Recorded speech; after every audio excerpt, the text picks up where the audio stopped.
SSTVಯಲ್ಲಿ ಜಾಹೀರಾತು ನೀಡಲು ಈ ನಂಬರಿಗೆ ಸಂಪರ್ಕಿಸಿ.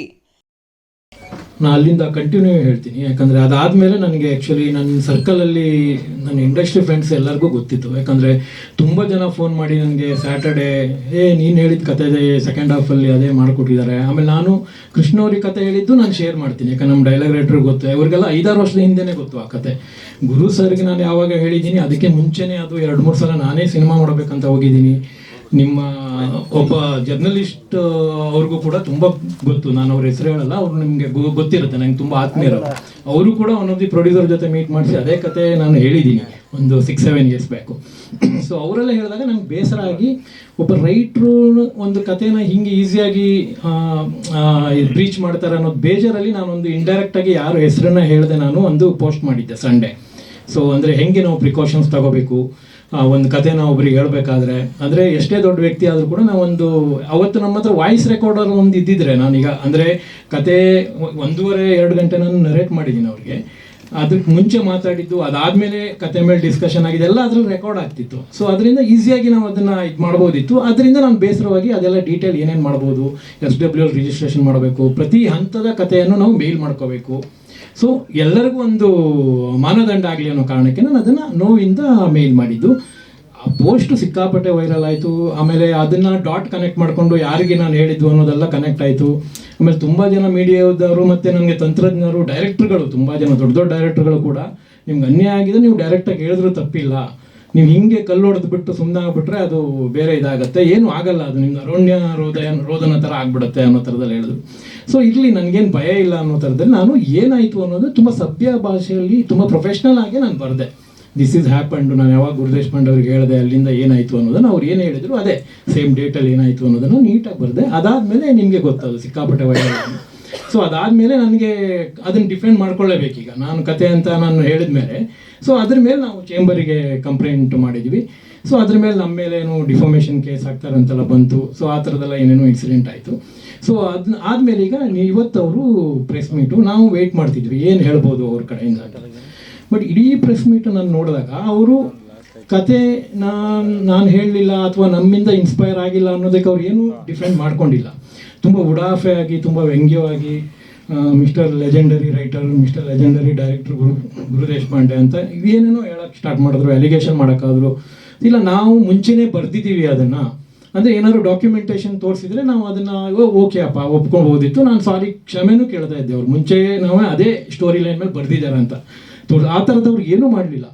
ಸೊ ಆಮೇಲೆ ನನ್ನ ಮೇಲೆ ತುಂಬ ಇದನ್ನು ಆರೋಪ ಮಾಡಿದರು. ನಾನು ಅದನ್ನು ಫಸ್ಟಿಂದ ನಾನು ಹೇಳ್ಕೊಂಡು ಬರ್ತೀನಿ, ಒಂದಷ್ಟು ಪಾಯಿಂಟ್ ಮಾಡ್ಕೊಂಡಿದ್ದೀನಿ. ಅವ್ರು ಮೇಜರ್ ಹೇಳಿದ್ದು ಒಂದು ಮೋರ್ ದೆನ್ 10 ಟೈಮ್ಸ್ ಅವರು ಹೇಳಿದ್ದಾರೆ ಗೂಗಲಿಂದ ಕದ್ದಿದ್ದಾರೆ ಅಂತ. ಆಮೇಲೆ ಅಲ್ಲಿ ಕೂಡ ಅವರು ಒಂದು ಏನು ಹೇಳಿದ್ದಾರೆ ಅಂದರೆ, ಇವರು ಬಂದು ನನ್ನ ಕತೆ ಹೇಳಿದ್ದಾರೆ, ಕತೆ ಹೇಳಿ ನನಗೆ ಇಷ್ಟ ಆಗಿದೆ ಅಂತಲೂ ಹೇಳಿದ್ದಾರೆ. ಅಂದರೆ ಅವರು ಕತೆ ಹೇಳಿಲ್ಲ ಅನ್ನೋದು ಹೇಳೋಕ್ಕೆ ಸಾಧ್ಯ ಇಲ್ಲ. ಆಮೇಲೆ 2-3 ನಿಮಿಷ ಕತೆ ಹೇಳಿದ್ದಾರೆ. ಗೂಗಲಲ್ಲಿ ಏನೋ ಒಂದು ತೆಗೆದು ಯಾವುದೋ ಸುಪ್ರೀಂ ಕೋರ್ಟ್ ಕೇಸ್ ಮೇಲೆ 2011 ಕೇಸ್ ಮೇಲೆ ಇದು ತೋರಿಸಿ 2-3 ನಿಮಿಷ ಕತೆ ಹೇಳಿದ್ದಾರೆ ಅಂತ ಹೇಳಿದ್ದಾರೆ. ಖಂಡಿತ ಇಲ್ಲ ಸರ್, ಆಲ್ರೆಡಿ ಹೇಳಿದ್ದಾರೆ. ನಾವು 1.5 ಗಂಟೆ ಮಿನಿಮಮ್ ನಾವು ಅಲ್ಲಿ ಅವ್ರಿಗೆ ನರೇಷನ್ ಕೊಟ್ಟಿದ್ದೀನಿ, ಯಾಕಂದರೆ ಅಷ್ಟೊಂದು ಸ್ಕ್ರೀನ್ ಪ್ಲೇ ಆಲ್ಮೋಸ್ಟ್ ಆಗಿತ್ತು. ಸೊ ಡೀಟೇಲಾಗಿ ಹೇಳಿ. ಸೊ ನಾನು ಅವರಿಗೆ ಈ ಸುಪ್ರೀಂ ಕೋರ್ಟ್ ಕೇಸ್ ಇದೆ ಸರ್, ಇದ್ರದ್ದು ಪಾಯಿಂಟ್ ಮೇಲೆ ನಾವು ಅದನ್ನು ಡೆವಲಪ್ ಮಾಡಿದ್ದು ಅನ್ನೋದು. ಸೊ ಗೂಗಲಿಂದ ಕದಿಯುವ ಅವಶ್ಯಕತೆ ಇಲ್ಲ. ಒಬ್ಬ ನಿರ್ದೇಶಕನಿಗೆ ಒಂದು ಕತೆ ಯಾವ ಇನ್ಸಿಡೆಂಟ್ ಮೇಲೆ ಹುಟ್ಟುತ್ತೆ, ಸೊ ಅಂದರೆ ಯಾವುದೋ ಒಂದು ಘಟನೆ ಮೇಲೆ ಹುಟ್ಟುತ್ತೆ, ನಮ್ಮ ಜೀವನದಲ್ಲಿ ನಡೆದಿರೋ ಯಾವುದೋ ಘಟನೆ ಮುಟ್ಟುತ್ತೆ, ಯಾವುದೋ ಒಂದು ಕ್ರೈಮ್ ಮೇಲೆ ಹುಟ್ಟುತ್ತೆ. 100 ಕೇಸ್ಗಳ ಮೇಲೆ ಸಿನಿಮಾ ಮಾಡಿದ್ದಾರೆ. ನೀವು ಅವ್ರ ಸಿನಿಮಾ ಜೊತೆ ರಿಲೀಸ್ ಆಗಿರೋ ದುರಂಧರ್ ಸಿನಿಮಾ ತೊಗೊಂಡ್ರು ಕೂಡ ಅದು ಕೂಡ 50-60 ಇನ್ಸಿಡೆಂಟ್ಗಳ ಮೇಲೆ ಸಿನಿಮಾ ಮಾಡಿದ್ದು. ನೀವು ಯೂಟ್ಯೂಬಲ್ಲಿ ಹೋದರೆ ಪಾಕಿಸ್ತಾನದಲ್ಲಿ ಏನಾಯಿತು, ಯಾರ್ಯಾರು ನೋಡ್ದಾಕಿದ್ರು, ಅಲ್ಲಿ ಯಾರ್ಯಾರು ಮರ್ಡರ್ ಆಯಿತು. ಸೊ ಅದನ್ನೇ ಅವನು ಇಟ್ಕೊಂಡು ಕತೆ ಕಟ್ಟಿ ಮಾಡಿರೋದು. ಸೊ ನಾವು ಒಂದು ಕೇಸ್ ಮೇಲೆ ಕತೆ ಕಟ್ಕೊಂಡು ಮಾಡಿದ್ದು. ಆಮೇಲೆ ನನಗೆ ಅದನ್ನು ಹೈಡ್ ಮಾಡೋ ಉದ್ದೇಶ ಇದೆ, ನಾನು ಹೀರೋಗೆ ಅದನ್ನು ಹೇಳ್ತಾನೆ ಇರಲಿಲ್ಲ. ಸೊ ಅವರಿಗೂ ಅದನ್ನು ತೋರಿಸಿದ್ದೀನಿ ನಾವು, ಅವರೇ ಅದನ್ನು ಇವತ್ತು ನಮಗೆ ಅದನ್ನು ಹೇಳ್ತಾ ಇದ್ರು.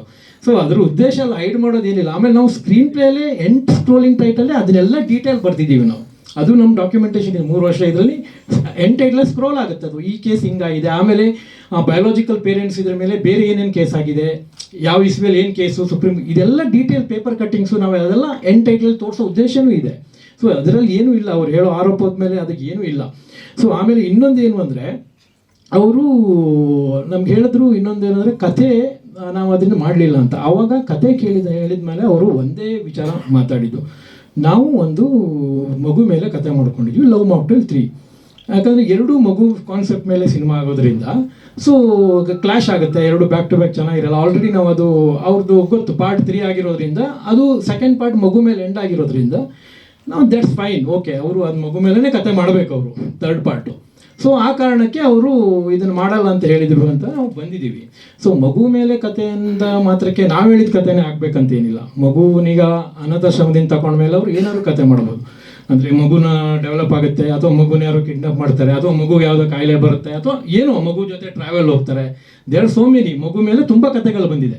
ಸೊ ನಮಗೇನು ಅಂದರೆ ನಾವು ಕತೆ ಹೇಳಿದ ಮೇಲೆ ಈ ಥರದೆಲ್ಲ ಆಗಿರೋದ್ರಿಂದ ನಮಗೆ ಅದು ಅನುಮಾನ ಬಂದಿದೆ. ಆಮೇಲೆ ಏನು ನಾವು ಸ್ಟೋರಿ ಸ್ಟ್ರಕ್ಚರ್ ಹೇಳಿದ್ದೀವಿ, ಕಂಪ್ಲೀಟ್ ಸ್ಟೋರಿ ಸ್ಟ್ರಕ್ಚರು ಅದ್ರ ಮೇಲೆ ಇದೆ, ಅದರಲ್ಲಿ ಯಾವುದೇ ಇದಿಲ್ಲ. ಅಲ್ಲಿ ಯಾವುದೋ ಒಂದು ಸೀನು ಹಾಗೆ ಪ್ರಶ್ನೆನೇ ಬರಲ್ಲ. ಒಂದಷ್ಟು ಸೀನು ಅವ್ರ ಪಾತ್ರಧಾರಿ ಸೆಕೆಂಡ್ ಪಾರ್ಟಲ್ಲಿ ಏನು ಬಂದಿದೆ ಅದು ಇಟ್ಕೊಂಡು ಅವ್ರು ಮಾಡ್ಕೊಂಡಿರ್ಬೋದು. ನಾನು ನಿಮಗೆ ಕಥೆನೇ 5 ನಿಮಿಷದಲ್ಲಿ ಹೇಳ್ತೀನಿ, ನಿಮಗೆ ಗೊತ್ತಾಗುತ್ತೆ. ನೀವೆಲ್ಲ ಆಲ್ಮೋಸ್ಟ್ ಆ ಸಿನಿಮಾದನ್ನು ನೋಡಿದ್ದೀರಾ, ಅದರಲ್ಲಿ ಏನು ನಮಗೆ ಹೇಳೋಕ್ಕೆ ಇದಿಲ್ಲ. ಅಂದರೆ ನಿಮ್ಗೆ ಈಸಿಯಾಗಿ ಅವರು ಏನು ಲಿಫ್ಟ್ ಮಾಡಿದ್ದಾರೆ ಅನ್ನೋದು ನಿಮಗೆ ಗೊತ್ತಾಗುತ್ತೆ, ಅದರಲ್ಲಿ ಏನು ಇದೇ ಇಲ್ಲ. ಸೊ ಇದಾದ ಮೇಲೆ ಅವರು ಆಮೇಲೆ ಹೇಳ್ತಾರೆ, ಅಂದರೆ ನೀವು court room drama, psycho thriller, ಯಾರಿಗೂ ಕ್ಯಾನ್ಸರು ಇರುತ್ತೆ, ಒಂದು ಆರ್ಟಿಸ್ಟಿಗೆ ಕ್ಯಾನ್ಸರ್ ಇದ್ಮೇಲೆ ಇನ್ಯಾರು ಸಿನಿಮಾ ಮಾಡ್ಬೋದಾ, ಇವರೇನು ಪೇಟೆಂಟ್ ತೊಗೊಂಡಿದ್ದಾರೆ court room drama. Sir, court room drama ಅಂದ ಮಾತ್ರಕ್ಕೆ ನಾವು ಏನು ಅಷ್ಟು ದಡ್ರಲ್ಲ, ಅಥವಾ ನಿನ್ನೆ ಮೊನ್ನೆ ಬಂದವರಲ್ಲ. ನಾವೊಂದು 20 ವರ್ಷದಿಂದ ಇಂಡಸ್ಟ್ರಿಯಲ್ಲಿ ಒಂದೇ ಸಿನಿಮಾ ಮಾಡಿರ್ಬೋದು. ಈಗ ಕೋರ್ಟ್ ರೂಮ್ ಡ್ರಾಮಾ ಅಂದರೆ ಏನು, ಒಂದು ವಾಟ್ ಬೇಸಿಸ್, ಯಾವ ಕೇಸ್ ಕೋರ್ಟ್ ರೂಮ್ ಡ್ರಾಮಾ ಆಗ್ತಿದೆ ಅಂದರೆ, ಯಾವ್ದು ಮರ್ಡರ್ ಕೇಸ್ ಮೇಲೆ ಆಗ್ತಿದೆಯಾ, ರೇಪ್ ಕೇಸ್ ಮೇಲೆ ಆಗ್ತಿದೆಯಾ, ಅಥವಾ ಯಾವುದು ಕಿಡ್ನಾಪಿಂಗ್ ಕೇಸ್ ಮೇಲೆ ಕೇಸ್ ನಡೀತಿದೆಯಾ. ಸೊ ಇದು ಕೌಂಟ್ ಆಗುತ್ತೆ. ಕೋರ್ಟ್ ರೂಮ್ ಡ್ರಾಮಾ ಅಂದ ಕೂಡಲೇ ನಾವು ಅದನ್ನು ಕತೆ ಅಂತ ನಮಗೆ ಕ್ಲೈಮ್ ಮಾಡೋಕ್ಕೆ ನಾವು ಹೋಗಲ್ಲ. ಆಮೇಲೆ ನಾವು ಕೃಷ್ಣ ಅವರಿಗೆ ಕಥೆನೇ ಹೇಳಲಿಲ್ಲ ಅಂದಿದ್ರೆ ಇಷ್ಟು ವಿಷಯನೇ ಆಗ್ತಾ ಇರಲಿಲ್ಲ. ಮೇ ಬಿ ಅವರಿಗೆ ಸೇಮ್ ಥಿಂಕಿಂಗ್ ಬಂದಿರ್ಬೋದು ಅನ್ನೋದು ನಮಗೆ ಫ್ಲ್ಯಾಶ್ ಆಗ್ತಿತ್ತು. ಸೊ ಅದರಿಂದ ಅವರು ಅದೇನೇನು ಮಾತಾಡಿದ್ದಾರೆ ಉಡಾಫೆಯಾಗಿ, ವ್ಯಂಗ್ಯವಾಗಿ, ಅದೆಲ್ಲ ಅವ್ರಿಗೆ ಅದರ ಸಮರ್ಥನೆ ಮಾಡ್ಕೊಳ್ಳೋಕ್ಕೆ, ಡಿಫೆಂಡ್ ಮಾಡ್ಕೊಳ್ಳೋಕ್ಕೆ ಅವ್ರ ಹತ್ರ ಏನೂ ಇಲ್ಲ ಅನ್ನೋ ಕಾರಣಕ್ಕೆ ಅದು ಒಂದು ಜಸ್ಟಿಫಿಕೇಶನ್ಗಳು ಅನಿಸುತ್ತೆ, ಬಿಟ್ಟರೆ ಬೇರೆ ಏನೂ ಇಲ್ಲ. ಆಮೇಲೆ ತುಂಬ ಸಲ ಅವರು ಸೋಕಾಲ್ಡ್ ಗೂಗಲ್ ರೈಟ್ರು, ಸೊ ಈ ಥರದ್ದೆಲ್ಲ ಏನೇನೋ ಮಾಡಿದ್ದಾರೆ. ನಾನು ಅದ್ರ ಮೇಲೆ ತುಂಬ ಮತ್ತೆ ಹೇಳೋಕ್ಕಾಗಲ್ಲ, ಯಾಕಂದರೆ ನಮ್ದು ಏನಿದೆ ನಾವು ಅದನ್ನು ನೇರವಾಗಿ ಹೇಳ್ತೀವಿ. ಆಮೇಲೆ ಸಿನಿಮಾ ಸೋತ್ರೆ ಬರ್ತಾ ಇದ್ರಾ ಅಂತ ಕೇಳಿದ್ದಾರೆ. ಸೊ ಅದೇ ಸರ್ ಹೇಳಿದ್ದಾರೆ, ಆಲ್ರೆಡಿ ಸೋತಾಗ ಬರೋದಲ್ಲ, ಅವರು ಪೇಯ್ಡ್ ಪ್ರೀಮಿಯರ್ ನೋಡಿನೇ ನಾವು ಫೋನ್ ಮಾಡಿದ್ದೀವಿ, ಸರ್ ಹಿಂಗಾಗಿದೆ ಅಂತ ಬೇಜಾರು. ಆವಾಗಲೇ ನಮಗೆ ಸಿನಿಮಾ ಸೋಲು ಗೆಲುವು ಡಿಸೈಡ್ ಆಗಲ್ಲ ಅಲ್ವಾ. ಪೇಯ್ಡ್ ಪ್ರೀಮಿಯರ್ ಫಸ್ಟ್ ಶೋ ನೋಡಿಕೊಂಡೆ ನಾವು ಅದನ್ನು ಅವ್ರಿಗೆ ಫೋನ್ ಮಾಡಿದ್ದೀವಿ, ಅದರಿಂದ ಏನಾಗಲ್ಲ. ಆಮೇಲೆ ಮಿಲನ್ ಅವರು ಒಂದು ಪೋಸ್ಟ್ ಹಾಕಿದರು, ಅವರು ಯುಗಾದಿಯಲ್ಲಿ ಮಾರ್ಚ್ 23 ಯುಗಾದಿ ಮಾರ್ಚಲ್ಲಿ ಒಂದು ಪೋಸ್ಟ್ ಹಾಕಿದ್ರು ಅವರು. ಆ ಪೋಸ್ಟಲ್ಲಿ ಏನು ಅಂದರೆ ಈ ಥರದ್ದು ಯುಗಾದಿ ವಿಶಸ್ ಮಾಡಿ ಲವ್ ಮಾಕ್ಟೇಲ್ 3 ಅಂತ ಹಾಕಿದ್ರು.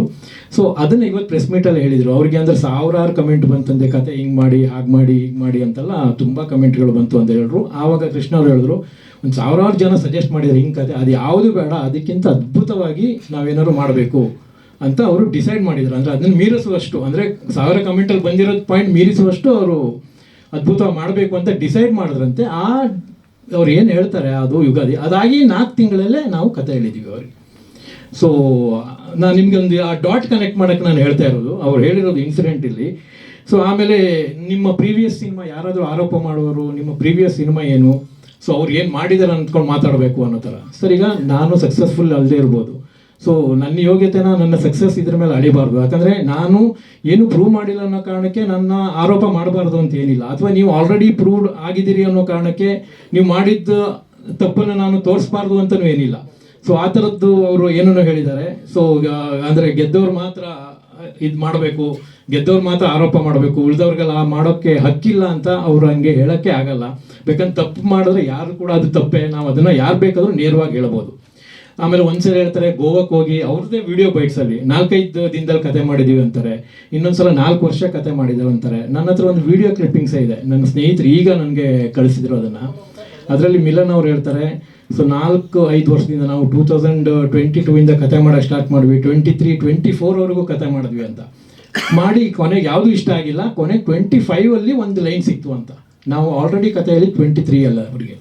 ಸೊ 25ಅಲ್ಲಿ ಒಂದು ಲೈನ್ ಸಿಕ್ತು ಅನ್ನೋ ಥರದಲ್ಲಿ ಹೇಳಿದ್ದಾರೆ. ಆಮೇಲೆ ಸೊ ಅದೆಲ್ಲ ನಾನು ನಿಮಗೆ ಹೇಳ್ತಾ ಇರೋದು ಅಂದರೆ, ಅವರು ಕತೆ ನಮ್ಗಿಂತ ಮುಂಚೆ ಮಾಡ್ಕೊಂಡಿಲ್ಲ. ನನಗೆ ಆ್ಯಕ್ಚುಲಿ ಅವ್ರು ಫೋನಲ್ಲಿ ಒಂದ್ಸಲ ಮಾತಾಡುವಾಗ ಹೇಳಿದ್ರು, ನಿಮಗೆ ಮುಂಚೆನೇ ನಾವು ಆ ಲೈನ್ ಮಾಡ್ಕೊಂಡಿದ್ದೀವಿ ಅಂತ. ಸೊ ನಾನು ಫೋನ್ ಕನ್ವರ್ಸೇಷನಲ್ಲಿ ಏನು ಹೇಳಿದೆ, ಸರ್ ನಾವೀಗ ಕತೆ ನಿಮಗೆ ನರೇಟ್ ಮಾಡಿದಾಗ ನೀವು ಆಲ್ರೆಡಿ ಅದೇ ಪ್ಯಾಟರ್ನಲ್ಲಿ ಕತೆ ಮಾಡಿದಾಗ ಒಬ್ಬ ಕಾಮನ್ ಸೆನ್ಸ್ ಇರೋರು ಯಾರೇ ಆಗಲಿ, ಈಗ ನಿರ್ದೇಶಕರು, ಈಗ ನಾನೇ ನಿರ್ದೇಶಕ ಅಥವಾ ಇವರೇ ನಿರ್ಮಾಪಕರಾದರೂ ಕೂಡ ಯಾರು ಕತೆ ಹೇಳಿದಾಗ ಇವ್ರ ಹತ್ರ ಆಲ್ರೆಡಿ ಅದೇ ಕತೆ ಲೈನಲ್ಲಿ ಇದ್ದಾಗ ಅವ್ರು ನ್ಯಾಚುರಲಿ ಹೇಳ್ತಾರೆ, ಇಲ್ಲ ಸರ್ ನಾವು ಸೇಮ್ ಹಿಂಗೆ ಕತೆ ಮಾಡ್ಕೊಂಡಿದ್ದೀವಿ, ಸೊ ಹೀಗೆ ಆಗುತ್ತೆ. ಒಂದು ಮಗುನ ಸಾಕ್ತಾರೆ, ಆ ಮಗು ಅಪ್ಪ ಅಮ್ಮ ಬಂದು ಇಂಟ್ರೋಲ್ ಬ್ಲಾಕಲ್ಲಿ ಸರ್ ಇದು ಮಗು ನಮ್ಗೆ ಸೇರಬೇಕು, ನಾವು ಬಯೋಲಾಜಿಕಲ್ ಪೇರೆಂಟ್ಸು, ಆ ಹುಡುಗ ಹೋಗಲ್ಲ ಅಂತಾನೆ. ಸೊ ಆಮೇಲೆ ಅದ್ರ ಮೇಲೆ ಕೇಸ್ ಹಾಕ್ತಾರೆ, ಕೋರ್ಟಿಂದ ನೋಟಿಸ್ ಬರುತ್ತೆ, ಎರಡೂ ಪಾರ್ಟಿಯವರು ಕೋರ್ಟಲ್ಲಿ ಆರ್ಗ್ಯುಮೆಂಟ್ ಆಗುತ್ತೆ. ಬಯೋಲಾಜಿಕಲ್ ಪೇರೆಂಟ್ಸು ಈ ಮಗು ನಮ್ಮದು ಅಂತ ಅಲ್ಲಿ ವಾದ ಮಾಡ್ತಾರೆ. ಇವ್ರು ಸಾಕಿದ ತಂದೆ ಅವ್ರು ಹೇಳ್ತಾನೆ ನಾನು ಹೆಂಗೆ ಸಿಕ್ತು ಮಗು ಅಂತ ಅವ್ನು ಫ್ಲ್ಯಾಶ್ ಬ್ಯಾಕ್ ಹೇಳ್ತಾರೆ. ಆಮೇಲೆ DNA ಟೆಸ್ಟ್ ನಡೆಯುತ್ತೆ, ಬೇರೆ ಬೇರೆ ಏನೇನು ಪ್ರೊಸೆಸ್. ಈಗ ನೀವು ಲವ್ ಮಾಕ್ಟೇಲ್ ಕೂಡ ಅದೇ ಬೇಸ್ ಮೇಲೆ ಇನ್ನೂ ಡೀಟೇಲ್ ಎಲ್ಲ ಇದೆ ಅದರಲ್ಲಿ, ಇನ್ಸೈಡ್ ಏನೇನು ನಡೆದಿದೆ ಅಂತ. ಸೊ ಟೋಟಲ್ ನಾವು ಆ ಕತೆ ಹಂಗೆ ಬಂದಾಗ ಅವ್ರು ಆಲ್ರೆಡಿ ಮುಂಚೆನೇ ಆ ಕತೆ ಮಾಡ್ಕೊಂಡಿದ್ದಾಗ ಡೆಫಿನೆಟ್ಲಿ ಅವ್ರು ಕೇಳಬೇಕು ನಮಗೆ. ಸೊ ಆವಾಗ ನಾವು ತೋರಿಸ್ತಿದ್ವಿ ಸರ್, ನೀವು ಓಕೆ ಬರ್ದಿದ್ದೇನಾದ್ರು ತೋರಿಸಿ ಅಂತ ಹೇಳ್ಬೋದು, ಇಲ್ಲ ಬಾಯಿ ಮಾತಲ್ಲಿ ಹೆಂಗೆ ಹೇಳಿದ್ರು ಕೂಡ ಸೊ ಓಕೆ ಸರ್ ಅವ್ರು ಮಾಡ್ಕೊಂಡಿದ್ದಾರೆ ಬಿಡಿ ಅಂತ.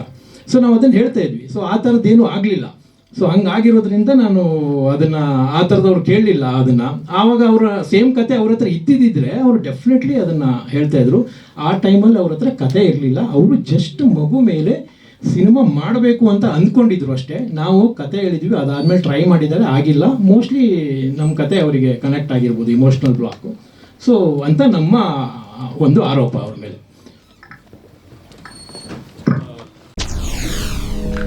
SSTV ಸಿನಿಮಾ ಜಗತ್ತಿನ ಕ್ಷಣ ಕ್ಷಣದ ಸುದ್ದಿಯೊಂದಿಗೆ.